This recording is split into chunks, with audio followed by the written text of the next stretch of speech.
This is a quick edition of Enthusiastic Explanations, Mimeophon edition. I'm monitoring this, and I'm getting a little echo, so it's weird for me to talk here. Let's see.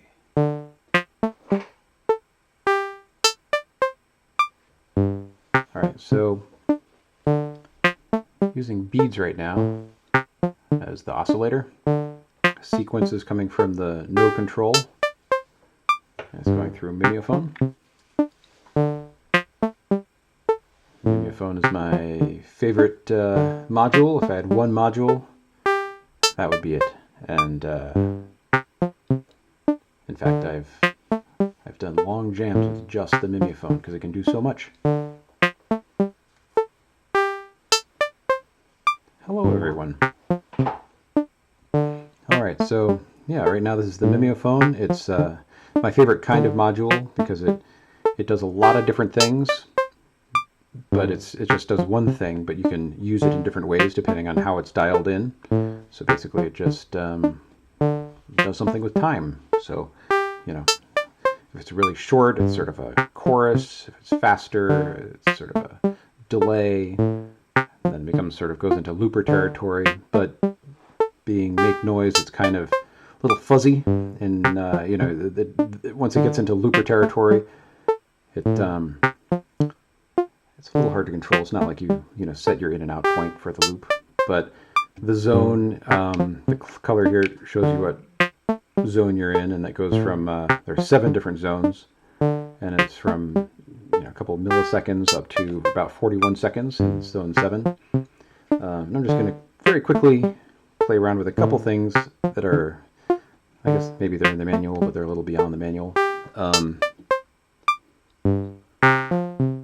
So again, the voice here is beads right now, being sequenced from the no control.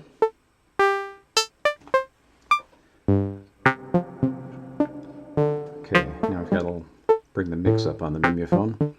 One thing is that it's, this is like a little side note, but it's actually not a totally clean bypass when you're totally in live, the total dry signal. It's a little noisy, which make noises like, yeah, that's great, we meant it to do that. But anyway, so now it's about halfway-ish. So right now we're in the first zone, only one repeat, halo. It's sort of like a reverby-ish thing.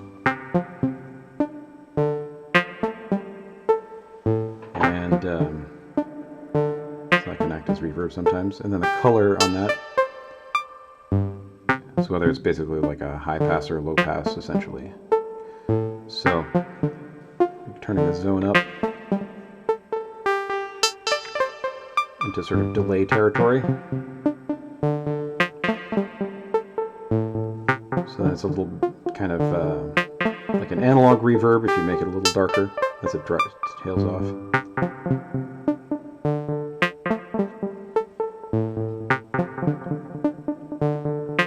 Now skew. Basically the way that skew works, here's the rate,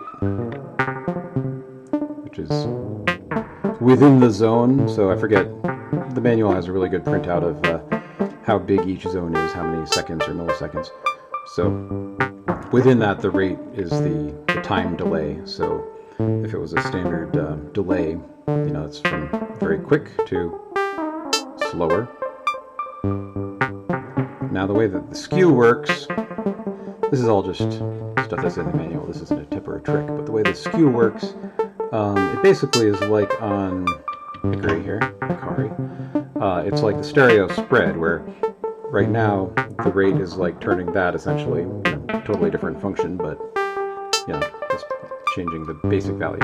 And then when skew is pressed, then what it's going to do is it's going to spread out the left and right. So it would be like, if you hit that, then on one channel, it's not going to go in one direction, and the other direction is going to go the other way. So now when I turn it off, it's going to be like if you turn that on Hickory, so you have your spread, but then you can shift the whole thing up or down like that. So the skew remains. At this point, I have no idea how to bring it back together neatly. You could do that, but it's not going to be perfect. So, but anyway, I often do something like this just to give a little bit of a stereo. Also, if I have one, the speeds is, I don't know if it's probably, maybe it's not stereo, but if it was only coming into one channel, then it would, you know, split it out. Anyway.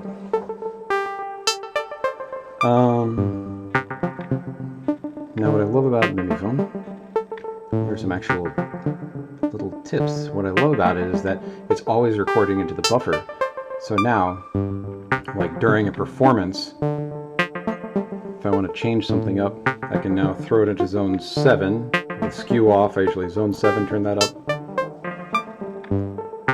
Now it's playing back the last 41 seconds or so. I'm going to turn the repeats up so it keeps going.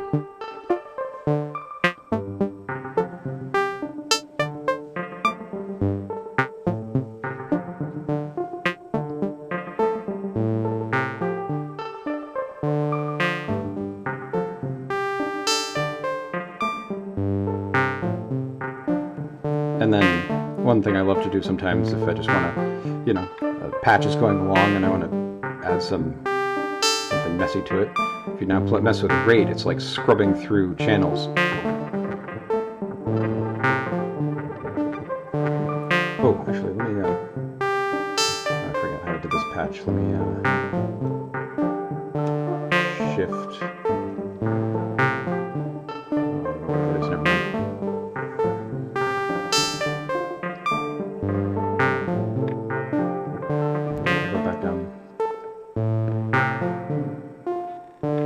Or if you want to go down here, now the zone is the smallest, turn up the repeats and the halo.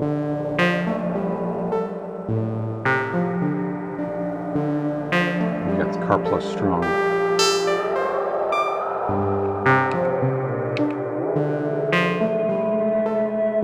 But the car plus strong is, it's also affecting what's coming in. So if you have nothing coming in, I'll stop the sequence. Okay. Stop the sequence. I'm going to reset the buffer by turning all the things down and then back up again. I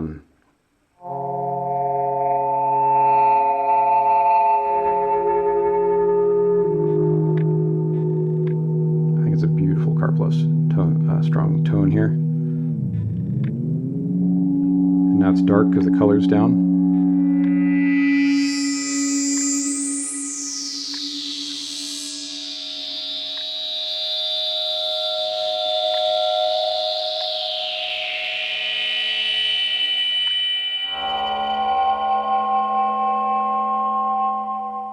Now, I'm going to throw it into zone 7. All that has been captured in the buffer. So now I'm going to scrub through this. This is 41 seconds ago. Now I'm going to scrub through it.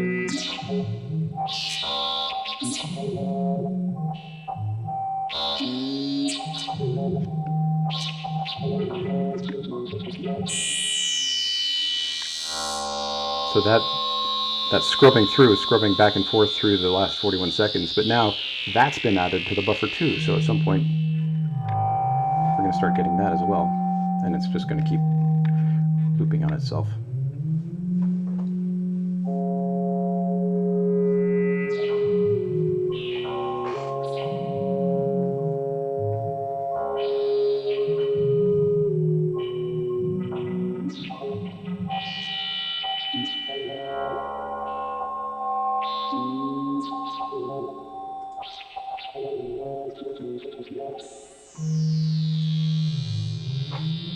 Just turned off autofocus on the camera there. Anyway, that's something you can throw into a patch.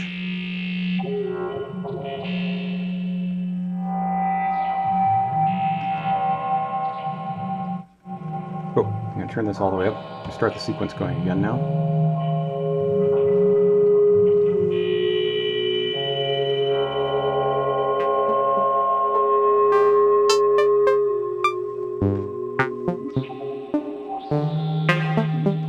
That's totally not the right pitch at all. Okay, you can reset all the buffer by turning repeats and zone and mix all the way down. Maybe it's only 2 of those, but anyway, at this point,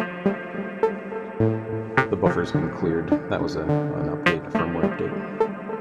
Otherwise, I had to just wait for 41 seconds. Okay, wait, now I'm going to do, okay, this is coming out of the sequencer clock. I'm going to plug that into here. Now, it's taking the clock in, so now it's actually a division, so this is a actual mathematical division of the tempo.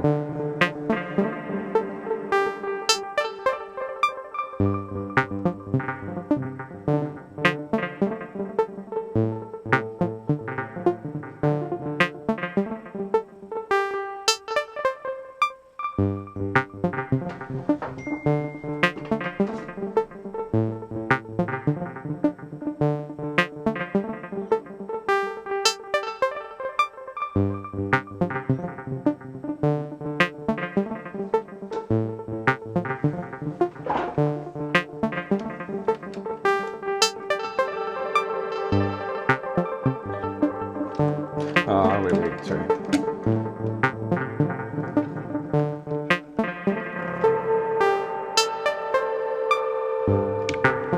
And then flip, of course,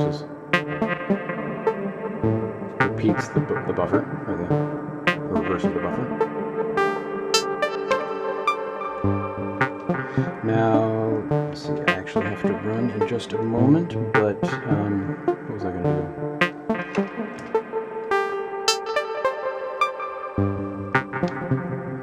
Oh yeah, okay, I'm going to stop the sequencer, and now the clock, let's see, coming out of,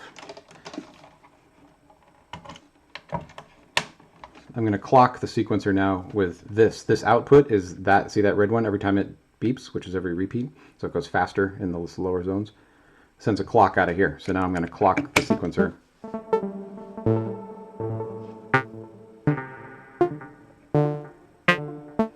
And of course skew gives it.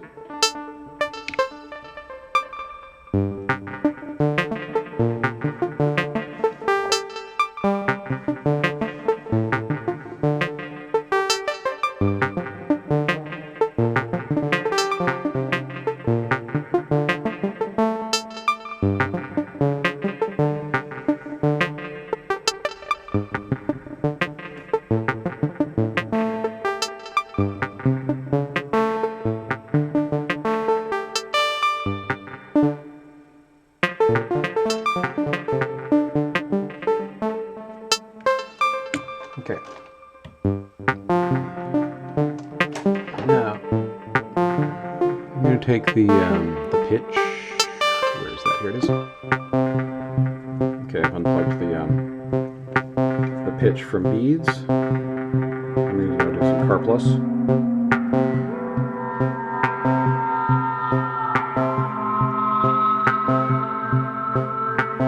going to plug that into this. That little one now will 1 volt per octave, car plus strong.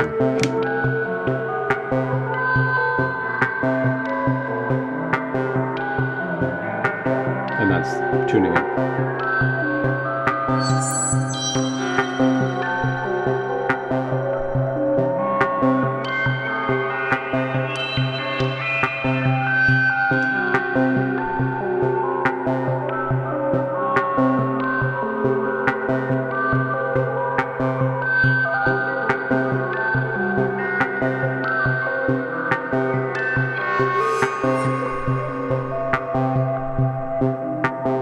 Flip will give it a more aggressive sound. Some sort of subharmonics happening there.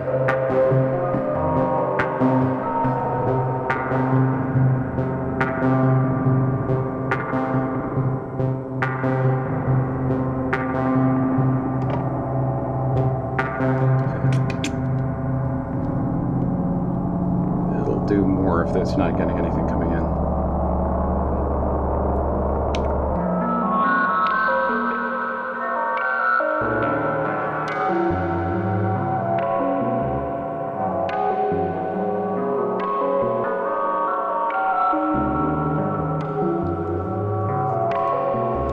Let me put the clock into this, see what happens. Does it get pinged? Oh wait, no, that's not the clock, sorry. Here.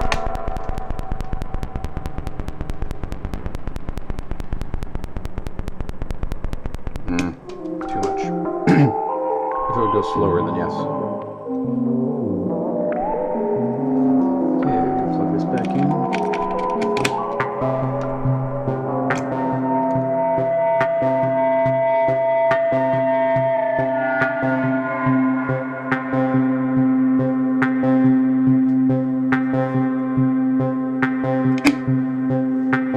sequencing the rate attenuaverter there.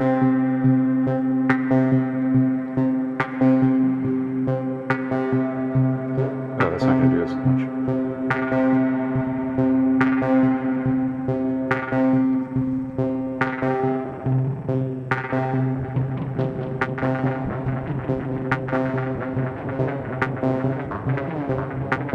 That's wiggling this really fast.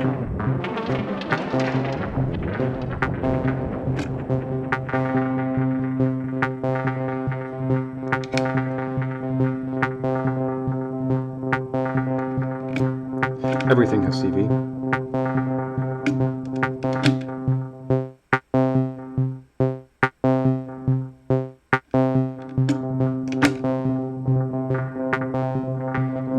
Some of this doesn't sound so great, but okay, back into pitch.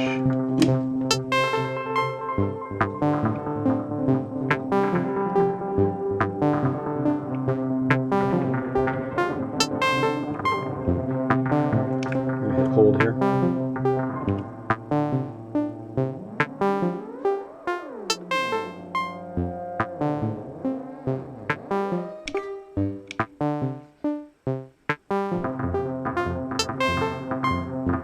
I don't know, I'm just messing around now. Anyway, it's a lot of fun.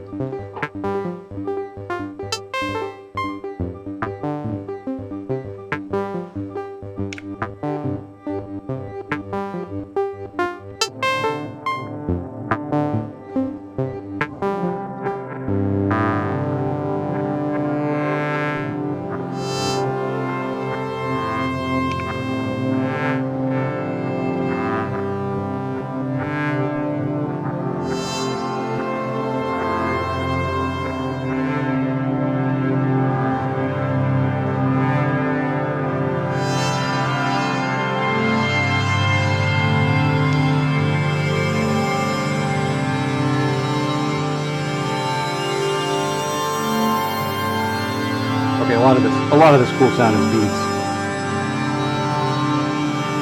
Mimeophon doesn't get all the credit on this one now.